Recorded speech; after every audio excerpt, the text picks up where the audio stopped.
मूर्ति में प्राण प्रतिष्ठा। प्राण प्रतिष्ठा। क्या ये सही है? प्राण प्रतिष्ठा हो सकती है? उसमें मैंने एक दिन वितर्क कर दिया, तो मैंने कहा जब आप एक मूर्ति में प्राण प्रतिष्ठा कर सकते हो तो मरे हुए मुर्दे में प्राण प्रतिष्ठा क्यों नहीं कर सकते? तो सही बात है, तर्क है। तो तर्क नाराज हो गए, तो क्या ये संभव है शास्त्रों के द्वारा? ये प्राण प्रतिष्ठा संभव नहीं है। अगर प्राण डल गए किसी में जी, तो हमें उसकी हरकत से पता लग जाता है कि इसमें प्राण है कि नहीं। जैसे एक जीव है जिसमें प्राण है, अब देखो प्राण का मतलब होता है ये सांस। इसी को जब आप योग में ले आते हो तो प्राण योग बन जाता है, प्राणायाम बन जाता है, कपालभाति बन जाता है, अनुलोम विलोम बन जाता है। तो प्राणों का ही खेल है ना। अब एक है बिना प्राण का जिसमें ये प्राण है ही नहीं, तो दोनों में कुछ फर्क दिख रहा है ना। एक सांस ले रहा है और एक नहीं ले रहा है, एक में प्राणवायु काम कर रही है, एक में नहीं कर रही है, तो फर्क है। इसमें कह सकते हैं कि प्राण है, उसमें नहीं है। यानी प्राण होना और नहीं होना दोनों में फर्क है, दिखता है। एक मूर्ति में प्राण प्रतिष्ठा करा दी मैंने, उसी मूर्ति को ले जाके मैं दूसरे पंडित के पास जाऊं और मैं कहूं कि इसमें प्राण प्रतिष्ठा कर दो, वो कर देगा। उसको पता ही नहीं कि इसमें पहले किसी ने प्राण डाल दिए। दो बार प्राण प्रतिष्ठा हो जाएगी, फिर उसी को ले जाके तीसरे के पास रख देना, वो भी कर देगा। भाई साहब 100 पंडित 100 प्राण डाल देंगे, लेकिन मूर्ति कभी सांस नहीं ले पाएगी 100 प्राण डालने के बाद भी। तो फिर और तुम 2 मूर्तियां ले जाना और कहना कि इन दोनों में से ये बता दो कि 100 बार प्राण प्रतिष्ठा कौन सी मूर्ति की हुई है, बता दो। चलो, एक में नहीं हुई है और एक में 100 बार करवा दी मैंने, तुम बता दो कि प्राण प्रतिष्ठा किसमें हुई है। बता नहीं पाएगा वो। तो जब बता ही नहीं पाया, ऐसा सौदा दे दिया जो उसको खुद ही नहीं पता सौदा पड़ा है कि नहीं पड़ा है। समझे? यानी मैंने कोई चीज अगर डाली है किसी चीज में, तो मुझे पता है कि मैंने डाली है और मैं अपनी चीज को पहचान जाऊंगा। लेकिन वो अपनी चीजों को भी नहीं पहचान सकता। उसी पंडित से प्राण प्रतिष्ठा करवा देना किसी मूर्ति की और डिट्टो सेम मूर्ति ले जाके दोनों रख देना, पूछना पंडित जी आपने किस वाली में प्राण प्रतिष्ठा की है।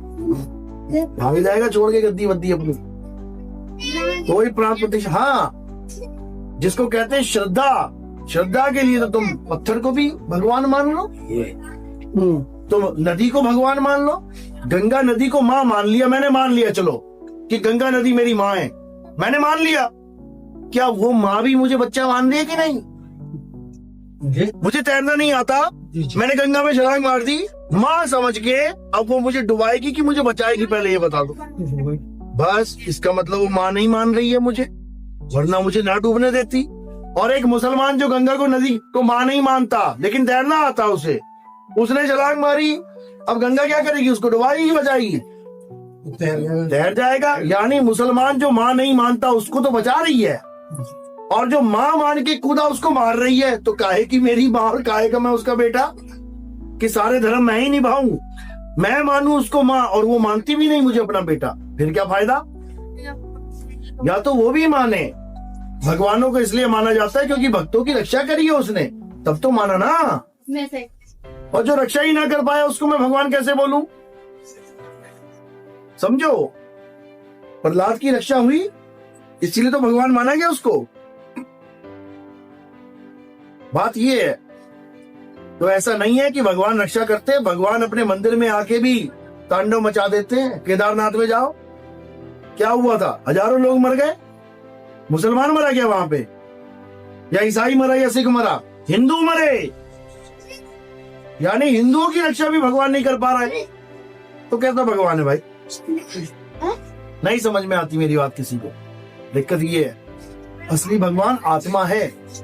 तुम राम जी के पुजारी हो, तुम्हें कोई डंडा मारे, तुम कहो राम जी राम जी राम जी बचा लो, राम जी बचा लो, तुम्हारी खोपड़ी फूट जाएगी। तुम अल्लाह के पुजारी हो, कोई डंडा मारे, कहो अल्लाह जी बचा लो, अल्लाह जी बचा लो, खोपड़ी फूट जाएगी। अब देखो क्या करना है, कोई डंडा मारे, हाथ बीच में ले आओ। अब ये हाथ कैसे आया वहां तक? ना राम जी ने भेजा, ना हनुमान जी ने भेजा, ना श्याम जी ने भेजा, ना अल्लाह ने वाहिगुरु ने भेजा। किसकी ताकत से हाथ आया बीच में? आत्मा की ताकत से। ये है जो तुम्हें बचा रही है हर जगह, लेकिन तुम्हें पता ही नहीं है कि मुझे बचा कौन रहा है। यही बचा रही है तुम्हें हर जगह। इसी की ताकत से तुम सारे काम कर पा रहे हो।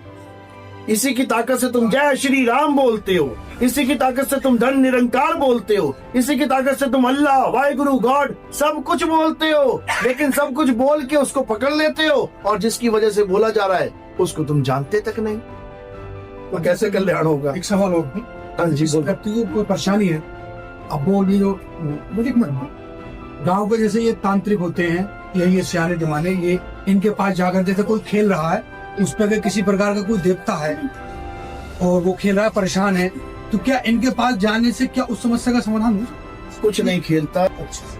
ये क्या? मुसलमान इतने साल राज कर गए, अंग्रेज इतने साल राज कर गए, एक भी खेलता वेलता ना आया बचाने के लिए। मार मार के लट भूसा भर दिया उनके बेचारों, हैं? एक भी ना आया बचाने के लिए। अब सारे नाच रहे हैं जी। अब क्यों नाच रहे हैं? अब पता है कि कोई मारने वाला नहीं है। अभी डंडे बजने लग जाए ना, तुम्हारे जैसे मेरे जैसी मारने लग जाए इनको, एक भी दरबार नहीं लगेगा इनका। लेकिन तेरे मेरे जैसे को तो डरा के बैठा रखा है इन लोगों ने। एक बीमारी होती है स्लीप पैरालाइज, इस बीमारी ने सबसे बड़ा धंधा बना रखा है इन पाखंडियों का। सबसे बड़ा धंधा है ये बाबा लोग का, जो कहते हैं कि भूत प्रेत होता है। बीमारी का नाम है स्लीप पैरालाइज। स्लीप का मतलब होता है नींद, और पैरालाइज का मतलब होता है ये सारे अंग काम ना करना। आदमी सोता है और सोते सोते उसका दिमाग जाग जाता है, लेकिन उसका सारा शरीर सो रहा होता है। केवल दिमाग जागेगा, दिमाग काम करना शुरू कर देगा, आंखें खुल जाएंगी, दिखना शुरू हो जाएगा, महसूस होना शुरू हो जाएगा, लेकिन बाकी कोई अंग नहीं हिलेगा। तुम जोर लगाओगे बचाओ बचाओ, आवाज नहीं निकलेगी। हुआ किसी के साथ? हुआ ना? हाँ। कितने सेकंड के लिए हुआ था कम से कम 15 से 20 सेकंड। Very good. मैं सो रहा था, क्योंकि ये 15-20 सेकंड से लेके 1 मिनट तक होता है। 1 मिनट बहुत ज्यादा बोल दिया मैंने। 1 मिनट में तुम्हारी हालत खराब हो जाएगी। ये 15 से 20 सेकंड होता है। ऐसा लगता है कोई मुझे उठा दे। पूरा जोर लगा दिया तुमने उठने के लिए, लेकिन उठ नहीं पाओगे, उंगली तक नहीं हिला पाओगे। फिर क्या याद आएगा कि पैर का अंगूठा हिला देता हूँ। याद रखना, जब तुमने पैर का अंगूठा हिलाना शुरू कर दोगे ना, एकदम ये बीमारी ठीक हो जाएगी। एकदम बीमारी ठीक होगी। ये दाएं पैर के अंगूठे से, बहुत इंपॉर्टेंट है ये अंगूठा। तो ये जो बीमारी है, इसमें ऐसा लगता है कि कोई मेरी छाती पे चढ़ गया जी और मेरा गला दबा रहा है। ऐसा लगा था क्या? बिल्कुल बिल्कुल। बस यही सबसे बड़ी, जो इन प्रेत भूत प्रेत वालों का सबसे बड़ा दाव है, यही सबसे बड़ा दाव है। इसको ये कहते कि तेरे ऊपर चंडाल आ गया, तेरे ऊपर प्रेत आ गया, तेरे ऊपर भूत आ गया, अब तू 50,000 खर्चने के लिए तैयार हो जा, नहीं तो तेरा यही हाल होता रहेगा बार बार। और याद रखना, जब तुम इसके बारे में ज्यादा सोचोगे कि मेरे साथ ऐसा हुआ था, भाई साहब हफ्ते के अंदर दोबारा भी हो जाएगा ये। और जैसे ही दोबारा हो गया, तुम्हें एकदम बाबा याद आ जाएगा कि बाबा से भैया करवा ले, वरना रोज कौन मरे। बाबा को 50,000 रुपया दे के जाओगे तुम। ये गूगल पे सर्च कर लेना, स्लीप पैरालाइज। मात्र 20 सेकंड का खेल है और 20 लाख रुपए बर्बाद कर दिए लोगों ने इस चक्कर में। इतना बुरा हाल है। और बाबा से सब कुछ करवाने के बाद भी ये ठीक नहीं होता। सबसे बड़ी बात है, क्यों? This is natural.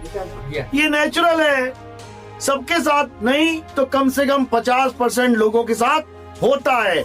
इसलिए इसको दिमाग से बिल्कुल बाहर निकाल दो कि ऐसा कोई भूत प्रेत है मुझे रात में दबोच लेता है। This is only sleep paralyse, nothing else. बात खत्म है इसके ऊपर। तो इसलिए भूत प्रेतों के चक्कर में नहीं पड़ना है, और उस तथ्य को जानना है कि किस कारण उसकी गर्दन घूम रही है। गर्दन तो घूम रही है, कारण क्या है? कारण क्या है? केमिकल लोचा। वो एक मानसिक रोगी है, थोड़ी सी ढोलकी बजती है और वो झूमने लग जाता है। जब तुम्हारे घर के पास डीजे बजता है ना, भले तुम ना नाचते हो, पर ये चल ही पड़ता है। क्यों चल रहा है ये? क्योंकि तुम्हारी बॉडी के अंदर कुछ चक्रास हैं। कौन से चक्र है पता है? मूल चक्र, स्वाद चक्र, स्वादिष्टान चक्र, कंठ चक्र, हृदय चक्र, आज्ञा चक्र, सहस्रार चक्र। इन चक्रों की अपनी वाइब्रेशंस हैं, इन चक्रों की अपनी आवाज है। जब वही आवाज मैचिंग में आ जाती है जो बाहर से सुन रहे हो तुम, ये चक्र जागरण हो जाता है। उसके बाद you are out of control. उसके बाद तो ये चलेगा बस, गर्दन घूमेगी, बाल घूमेंगे, लोग कहेंगे बाबा आ गया, बाबा आ गया। एक झापड़ मार देना बस कस के, उसी वक्त बाबा भाग जाएगा, 1 सेकंड नहीं लगेगा। सही बता रहा हूं मैं, बहुत सुंदर होगा। 1 सेकंड में बाबा भाग जाएगा। लेकिन कोई ये करता नहीं है, क्यों? डर जाते हैं कि अरे सच में बाबा आ गया यार। अरे बाबा के पास इतना टाइम नहीं है भाई, वो उसमें आ जाए। जब बाबा अपने शरीर को छोड़ के गया था, अपने शरीर में ना घुस पाया, वो किसी और के शरीर में कैसे घुस जाएगा? अगर कोई प्रेत किसी और के शरीर में घुस सकता होता तो मरते ही अपने शरीर में घुस जाता दोबारा। अपने घर में घुसना आसान है कि दूसरे घर में? अपने तो फिर जब अपने घर में नहीं घुस पा रहा है तो दूसरे घर में क्या घुसेगा भाई? ये सब मानसिक रोगी होते हैं। भूल जाओ इन चीजों को, भूल जाओ इन चीजों को, समझो और अपने आत्मविश्वास में आ जाओ, आत्म ज्ञान में आ जाओ। आत्मा से बड़ा कोई नहीं है भाई, कोई नहीं। हम विद्यार्थी हैं, विद्यार्थी का कार्य होता है पढ़ाई में ध्यान लगाना, अपने परिवार में ध्यान लगाना, बिल्कुल बस। बस लेकिन क्या होता है, अक्सर मैंने देखा है 16 से 19 की उम्र में हाँ, पढ़ाई से ध्यान हटकर ये बाहर घूमता है, बिल्कुल बहुत ज्यादा इधर उधर भ्रमित होता है। अगर पढ़ने बैठोगे नींद आएगी, हाँ। कुछ करोगे मन नहीं लगेगा। लेकिन अगर उसी की जगह फोन चलाओ या बाहर घूमोगे तुम्हारा मन लगेगा। तो अपने मस्तिष्क, अपने मन को हम कैसे अपने कंट्रोल में करें ताकि हम कहीं भी ना जाएं, केवल जो सोचा है वही करें। बहुत बढ़िया। देखो इसके लिए लिमिटेशंस होती है। जब तक तुम लिमिटेशन में नहीं आए जी, तब तक तुम्हें कभी भी सफलता मिलेगी नहीं। लिमिटेशंस का मतलब होता है करो, लेकिन कितना करो जिसमें तुम्हारा नुकसान ना हो। तुम्हारा किसी के साथ झगड़ा हो गया है, अब तुम उसको गोली मार दोगे तो वो तो गया गया, साथ में तुम भी गए। यानी तुमने लिमिट को पार कर दिया, तुम भी मारे गए। अब तुम उतना करो जितना तुम भी झेल पाओ, समझे? इसलिए हर काम को करो लेकिन लिमिट में करो। ऐसा नहीं है कि बिना मोबाइल के तुम रह लोगे। जब मोबाइल की आदत पड़ गई है तो कैसे रहोगे? अगर छोड़ दोगे तो सबसे पहले तो तुम ही दुखी हो जाओगी, मेरा मोबाइल दूर हो गया। लेकिन अगर तुमने उसको लिमिटेड कर दिया कि मैंने इतनी देर यूज करना है, उसके बाद इसको साइड कर देना। जैसे तुमने घर में कुत्ता पाल लिया, अब कुत्ता भौंक रहा है तो क्या करें? अब गोली मार दे कुत्ते को? नहीं, बिस्कुट डाल दो। बिस्कुट डाला, वो खाने लग गया बिस्कुट, उसका पेट भर गया, अब 5-6 घंटे के लिए शांत हो। बस तुमने यही करना। यानी तुमने हर चीज में लिमिटेशन लगा देनी है। हर कार्य में पढ़ाई करोगे लिमिट में, ज्यादा पढ़ोगे तो पागल हो जाओगे। खेलोगे लिमिट में, ज्यादा खेलोगे तो आवारा हो जाओगे। पूरा दिन खेलते रहोगे तो घर वाले परेशान हो जाएंगे, तो आता ही नहीं है, पढ़ता ही नहीं है। यानी हर काम का बैलेंस बना लो। सबसे अच्छी चीज है बैलेंस। जिसने लाइफ को बैलेंस कर लिया उसने जी लिया। देखिए ना तो ज्यादा किसी खेल कूद में है, ना ही ज्यादा कहीं घूमने में, वो अपने घर में रहते हैं लिमिट। लेकिन हमारे साथ अक्सर यही होता है कि हम पढ़ने बैठे, आंखें हमारी किताब में, हाथ में पेन, लेकिन हमारा मस्तिष्क उस किताब में नहीं। मस्तिष्क भाग रहा, उसको अपने वहीं पे जहाँ पे वो है उसे वही कैसे रोका जाए ताकि वो बिल्कुल सटीकता से पढ़े। ज्यादा देर नहीं, थोड़ी देर पढ़े, लेकिन बिल्कुल ध्यान से। उस ध्यान को केंद्रित कैसे करें? उस ध्यान को केंद्रित लोग तो कहते हैं मेडिटेशन से, हम उसको भी नहीं मानते जी कि मेडिटेशन करने से ध्यान केंद्रित होता है।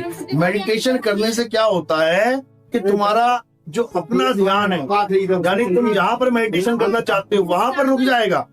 लेकिन इसका मतलब ये नहीं कि बाहर की चीजें याद नहीं आएंगी। मैं फिर कह रहा हूँ, हर चीज बैलेंस करनी पड़ेगी। बैलेंस। अगर तुम ज्यादा देर अपना ध्यान नहीं किताब में लगा सकते तो जितना देर लगा रहे हो उतने में अपने आप को 100% दे दो बस। मैं ये नहीं कह रहा कि 10 घंटे पढ़ो, तुम 1 घंटा पढ़ो, लेकिन 1 घंटा ऐसा पढ़ो कि उसमें 100% दे दो उसमें। यानी अपने मन को समझाना पड़ेगा तुम्हें कि भाई मैं तुझे ये नहीं कह रहा कि तू मत जा, लेके जाऊंगा तुझे, चिंता मत कर, क्योंकि यही तो है जो तुम्हें घुमा रहा है। ये मन ही है तुम्हें घुमा रहा है। इस मन को अपने बच्चे की तरह इसको कंट्रोल करना है, तुम्हें बैलेंस में लेके आना है।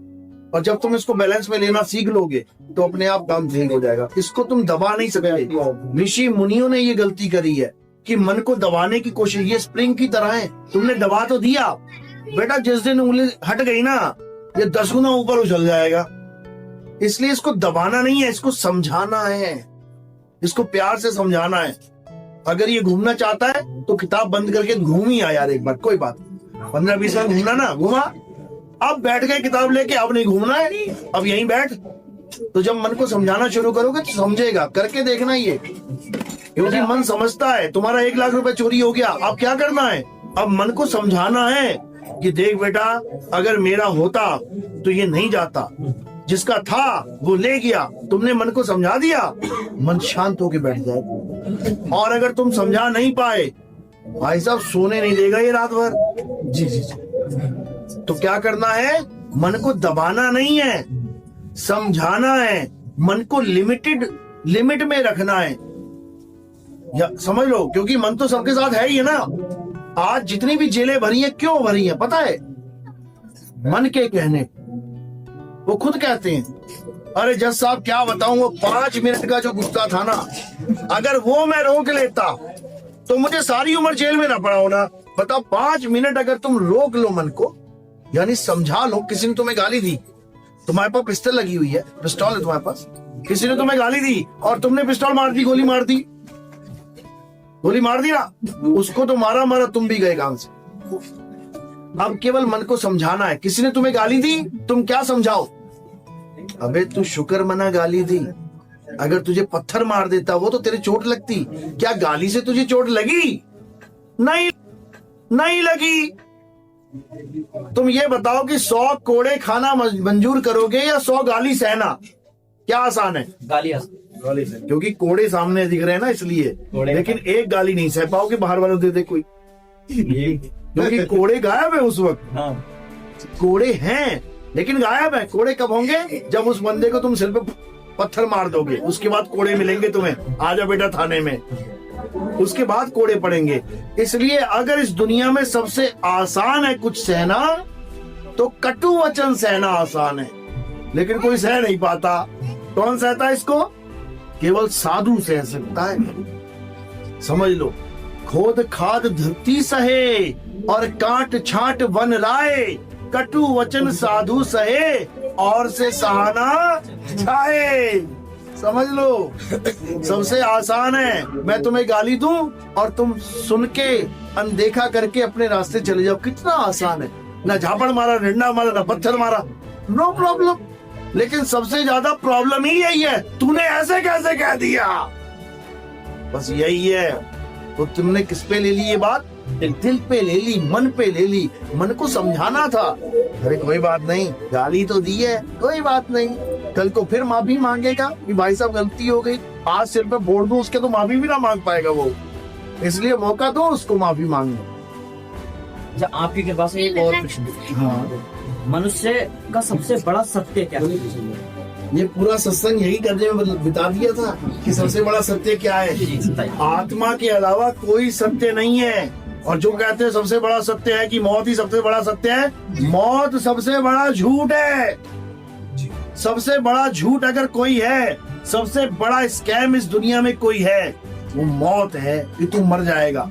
सबसे बड़ा झूठ है, क्योंकि मैं अविनाशी हूँ, ईश्वर अंश जीव अविनाशी।